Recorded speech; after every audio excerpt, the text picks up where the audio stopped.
Bonjour, je commence ma vidéo consacrée à Pierre le Grand et à la construction de la flotte russe qui a commencé ici sur le lac Pléché que vous voyez derrière moi. Je vais m'approcher tout à l'heure à peu près du lac. Aujourd'hui c'est un peu un endroit touristique, il y a pas mal de gens comme vous voyez qui vont à la plage parce qu'il y a une toute petite plage minuscule juste derrière. Et de l'autre côté, voilà, je tourne, il y a des arbres derrière. Et c'est comme une petite montagne et sur cette montagne là se trouve le musée que je vais visiter tout à l'heure pour vous expliquer un peu comment ça se passe. Et les bateaux que le jeune Pierre, le tsar russe, commençait à construire, il les construisait là-haut et après avec une espèce de canal spécial, il faisait descendre ses bateaux vers le lac qui est juste ici. Et bon, je vais m'approcher, je vais vous raconter un peu plus. Donc voilà la petite plage improvisée que les gens se sont faites. Vous savez déjà que les Russes, ils adorent nager, ils adorent être au soleil, à la mer, que ça leur manque. Donc à chaque occasion, dès que possible, on trouve des endroits pour le faire. Bon, mais je vais quand même parler de Pierre. Bon, on va commencer. Donc, Pierre le Grand, c'est un tsar qui faisait partie de la dynastie des Romanov. Cette dynastie, elle a régné en Russie pendant 300 ans. Et il était la troisième génération de cette dynastie des Romanov. En fait, à son arrivée du pouvoir, la dynastie, elle avait à peu près 70 ans seulement. Et c'était à la fin du XVIe siècle. Donc Pierre, il était le dernier petit dans une famille. Donc il était en fait le petit-fils, on va dire, du fondateur de la dynastie des Romanov, de Mikhaïl. Son père s'appelait Alexei et son père il avait deux épouses, deux reines. Avec les deux épouses, il a eu 13 enfants. Pierre, c'était le dernier. Et les clans qui étaient les supporters, on va dire comme ça, les clans, les familles des deux épouses, ils faisaient un peu la guerre. Ce qui a fait qu'au moment quand il fallait succéder à la dynastie, et Pierre, il était un petit garçon de 10 ans à cette époque-là, donc à cette époque-là, il fallait vraiment prendre une décision qui va prendre le pouvoir. Soit c'est lui, soit c'est son frère. Ah bah, j'ai une barque qui arrive juste derrière. Donc soit c'est son frère qui était plus aîné que lui, mais qui n'était pas, qui était assez maladif et qu'on savait qu'il ne va pas vivre longtemps, ce qui s'est d'ailleurs passé un peu plus tard. Bon, il faut que j'arrête, je change d'endroit parce que ça va être un petit peu bruyant ici. C'est juste pour préciser que les deux femmes, Alexei et Romanov, ils les avaient pas en même temps. C'était successif. Il n'y a jamais eu de polygamie en Russie. Je pense peut-être dans des temps très très anciens, j'en sais rien, mais sinon, à partir de l'arrivée du christianisme, sûrement pas. Alors là, voilà l'entrée au musée. Et je vais acheter l'entrée ici. Et déjà derrière, on voit la statue de jeune Pierre le Grand, qui est récente, mais qui représente l'émotion de ce jeune homme qui savait rêver. Ok, alors on continue. Les familles, les deux familles qui étaient un peu ennemies. Et au moment que son père il est décédé, il fallait prendre une décision qui va régner, qui va être le tsar de la Russie. Et il y a eu beaucoup de discussions, bon, on ne va pas rentrer dans tous les détails, mais finalement la décision a été que les deux tsars vont régner. Au Kremlin, dans un des musées, il y a le trône des deux. C'est vraiment bizarre, donc c'est un trône en bois et derrière il y a une petite fenêtre d'ouverture parce qu'ils étaient tous les deux adolescents et Pierre il avait que 10 ans. Son frère aîné, je crois qu'il était 4-5 ans plus âgé que lui. Et comme ça, par la petite porte derrière, les conseillers, ils pouvaient leur conseiller qu'est-ce qu'il faut dire, qu'est-ce qu'il ne faut pas dire quand ils recevaient les ambassadeurs, etc. etc. Mais en fait, ils avaient aussi une sœur aînée qui s'appelait Sofia. Et c'est elle, en fait, qui était au pouvoir et qui régnait et qui faisait un peu ce qu'elle avait envie de faire. Donc son plan, c'était plus ou moins de régner. Je ne sais pas comment est-ce qu'elle comptait faire plus tard quand les frères vont être plus grands, mais bon, c'était ça. Et la maman de Pierre, elle était toujours en vie et Pierre, vivait sa vie, il découvrait des choses. Par exemple, à Moscou, il était très proche des étrangers du village où il y avait les étrangers qui habitaient. Il y avait beaucoup d'Hollandais. Et une fois, il trouve chez son oncle, il trouve un bateau qui était caché, qui n'était même pas sur l'eau. Donc il trouve un bateau et c'était un bateau hollandais à la base. Et il s'est posé la question, qu'est-ce que c'est? En quoi ces bateaux sont meilleurs que les bateaux russes qu'il connaissait? Et on lui a expliqué que le bateau, il peut aller dans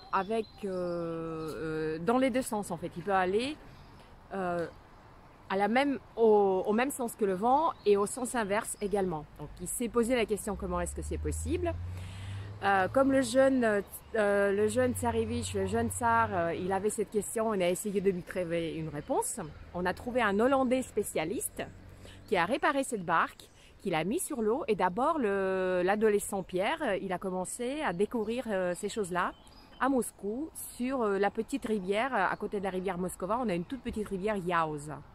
Mais il n'y avait pas suffisamment de place. Donc à un moment donné, il s'est posé la question, où est-ce que je peux aller pour vraiment avoir une espèce de beaucoup d'eau.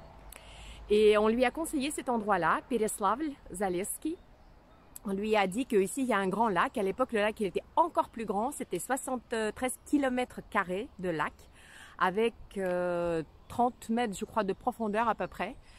Et il est venu ici pour commencer ses essais pendant qu'il y a eu un peu la guerre entre les familles et tout ça. L'adolescent, il était là, tout content, à construire des bateaux, à commencer à construire des bateaux. Donc les petits enfants aujourd'hui, qui ne sont pas de ça, ils ont des petits bateaux pour jouer dans leur chambre. Lui, il avait la possibilité de jouer et de construire des vrais bateaux. Et on va découvrir comment ça s'est passé. Donc on remonte sur les territoires du musée. C'est bien ombragé, il y a des jolis sapins. Et on va voir ce qui reste ici. Désolée pour les bruits, bon mais c'est normal, dans un musée il se passe des choses. Donc on voit ici le lac. Et là je suis montée par ici, bon, on voit un groupe de touristes. On voit un monument édifié encore à l'époque, avant la Révolution, pour commémorer cet endroit.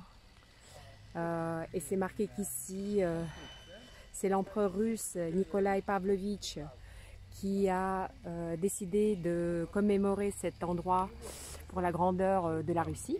Et dans ce bâtiment-là se trouve ce qui reste aujourd'hui de la flotte du jeune Pierre, qui consiste en fait d'un petit bateau qui reste, mais c'est à l'intérieur et on va visiter ça. Mais avant, je vous raconte un peu l'histoire de sa flotte. Donc le jeune Pierre, quand il a construit sa flotte, et à la fin de la construction, il a mis à peu près, donc il a été là pendant 1 an et demi. En fait, il a été obligé de repartir sur Moscou pour un certain temps. Il est revenu et je crois qu'il a passé encore une petite année. Il était dans ses 14-15 ans, 16 ans, l'âge comme ça. À la fin, la flotte, c'était 100 bateaux. Mais bon, 100 bateaux, pas des grands bateaux, mais il y avait 5 grands bateaux, des 5 vrais grands bateaux. C'est les Hollandais, les spécialistes hollandais qui étaient là pour l'épauler, pour expliquer comment ça marche, pour former le personnel, pour qu'ils puissent bouger, pour qu'ils puissent avancer dans la construction. Donc c'était des spécialistes hollandais qui ont beaucoup épaulé Pierre. Et c'était encore avant que lui, il est parti en Hollande, parce que encore plus tard, incognito, il est parti en Hollande pour se faire former en tout ce qui consiste la construction des bateaux. Et donc Pierre, il était là en train de faire ses grands bateaux et sa flotte sur l'eau. Et je vais vous montrer que quand il avait terminé, avec cette peinture que vous allez voir, vous allez voir que quand il a terminé sa flotte, il a été obligé de faire des manœuvres sur le lac Il y a eu une partie de manœuvres, et c'était les premiers manœuvres, on va dire marins, ou qui se passaient sur un lac, mais avec des vrais bateaux dans l'histoire de la Russie. Donc je vais vous mettre cette toile d'un peintre de 18e ou de 19e qui démontre ces manœuvres.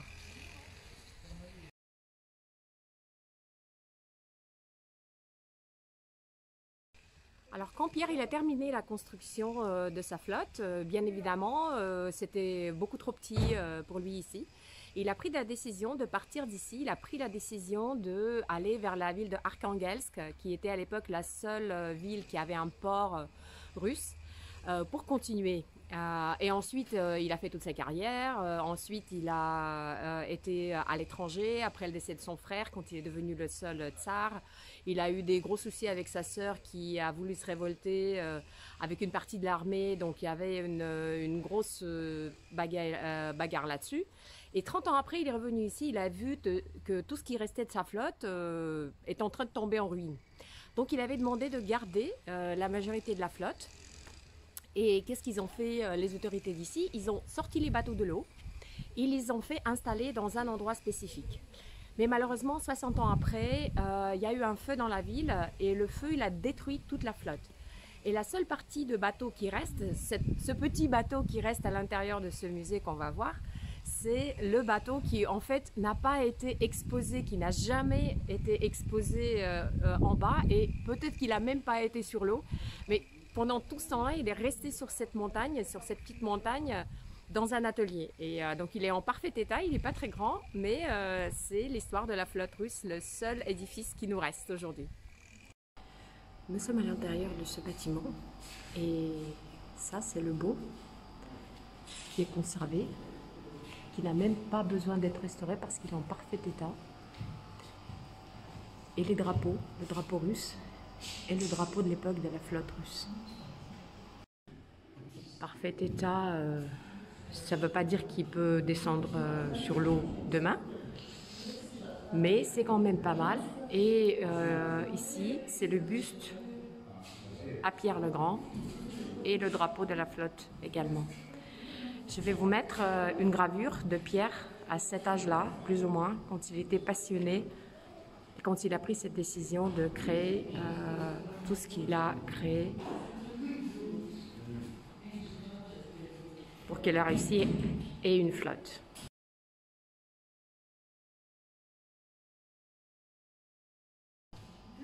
Et ça, c'est le plan de ce boat qu'on voit ici, le boat qui s'appelait la Fortune, et tous les plans de construction qui nous ont restés de l'époque de la construction de ce boat.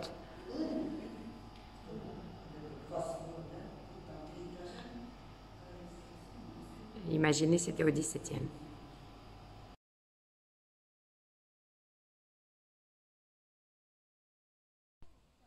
Les deux autres bâtiments qui se trouvent aujourd'hui sur le territoire ne sont pas d'époque. D'ailleurs, le petit bâtiment où il y a le boat, il n'est pas d'époque non plus.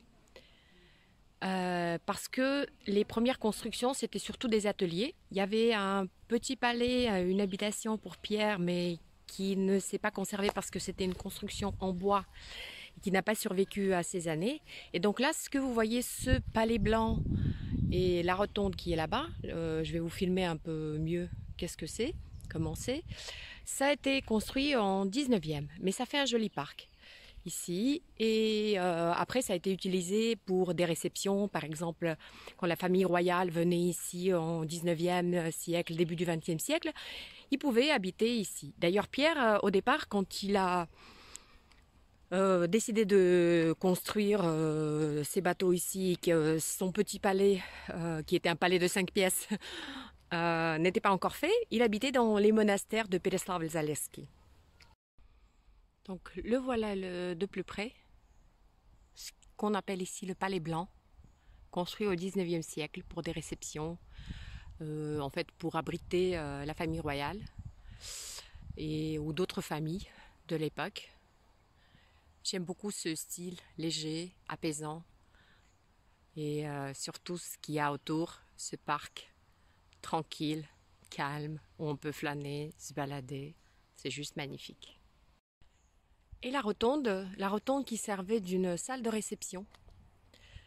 J'ai décidé de ne pas visiter les deux bâtiments parce que à l'intérieur c'est juste des salles d'exposition avec quelques toiles ou des gravures. Mais je pense que c'est quand même joli de voir de l'extérieur et je vais vous montrer de l'autre côté aussi.